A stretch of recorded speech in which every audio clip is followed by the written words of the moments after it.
Hi everyone, today is day 10 of our 30 days of watercolor flowers, and today we are painting California poppies.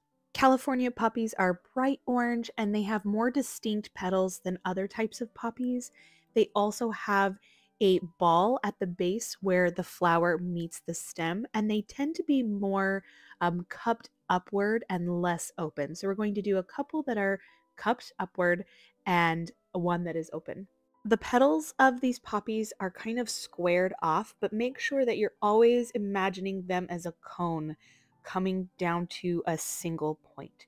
So when you're painting a poppy that is open, it has the very distinct four petals, and each petal is coming down at a point but has squared off edges. And then they have long, slightly curved stems. They're wildflowers, so their leaves and greenery are going to be really rough and jagged. When I'm painting the cupped up poppies, I start with the petals in the front and then move my way to the petals in the back. Again, imagining the cone and all of the petals coming to a point with more squared off and rough, wavy edges for the petals. Then, of course, there is a bright, fun center that we're going to do, and then I'm adding more of that scraggly greenery. So we're going to start by picking up my darker yellow. Cad yellow or gamboge, something like that would work perfectly. And then I'm mixing it with orange to get just a really bright yellow orange color. And I'm adding water to that because I want it to be on the lighter side so that we can add more color later for contrast. So now I'm going to start with the poppy that was on the far right, that is cupped upward. I'm starting with the triangle shape of that first petal. It is coming to a point and it has squared off edges that are kind of wavy for the edges of the petal, like that ripply effect. And then I'm doing half of that triangular petal shape coming down again to a point on either side. So it doesn't have to be exactly perfect, but we're trying to give the illusion of these petals coming on either side. So you want to leave some white space so you can see the distinction between these petals, but then I also like to blend them together a little bit so you can't tell where one petal is starting and one petal is ending. It leads to the whole loose effect of these watercolor flowers. A nice thin line on the edge also makes it look like there's probably a petal that is on the side that we're seeing from the side view. And then I'm picking up some bright orange straight from my palette, not adding any water. And while it's still wet, I'm adding that to the bottom of the flower. For this flower that's open, we're painting kind of a funny rectangle shape for that petal that we're seeing from the side. And then we're going in with those triangular petal shapes with rough top edges and points that come down into a center meeting point. So again, we're thinking about a cone, how it would flare out around the edges, and it's going to always come down to the point. There's a connection point with flowers, so we want to bring all of the petals down to that point. So some of these petals are going to be a little bit flat and angled because it gives us the impression that it's pointed to the left, going away from us. And then we're going to pick up that bright orange again and add it to the center, because anytime you can add orange, I'm adding it over here to the right flower again. Not anytime you can add orange, but anytime you can add a contrasting color like orange, a brighter, more concentrated color, you give a lot of depth and contrast and interest to something that's really flat. Watercolor can be really flat, and this bright yellow orange can be really flat once it's dry. So we're trying to find ways to add that interest while everything is still wet. So now we're going to paint this other flower that is cupped up on the top.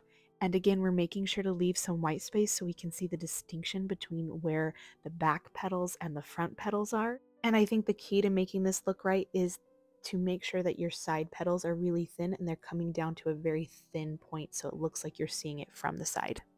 And then once again, we're going to pick up that bright, darker orange in a higher concentration to add while it's still wet. Now we are going to focus on the greenery for a little bit. I love adding yellow ochre to sap green. It's my favorite green mixture. So I already had some sap green on my palette, so I added some yellow ochre to that. But the distinction between California poppies and regular poppies is really found in that little ball right at the base where the flower meets the stem. So make sure you don't miss that. When you're painting something in one color, make sure to leave a little bit of white space. It gives the idea of a highlight. So I just left a little bit of white space on both of those little balls that I made. And then this one on the left is not going to have the ball because we're seeing it from a different angle. And remember when you're painting the greenery that these are wildflowers. So the stems are not going to be perfect. They're going to be a little bit thicker, and the leaves are going to be thin with this really rough, ragged edge. To create these leaves, I'm really just using the shape of my brush to push color out in short strokes to give it that ragged edge. You can create the leaves like I'm doing here first, and then bring a small stroke down to connect the small stem to the main stem, or you can create the stem first and then add the jagged rough leaves on top.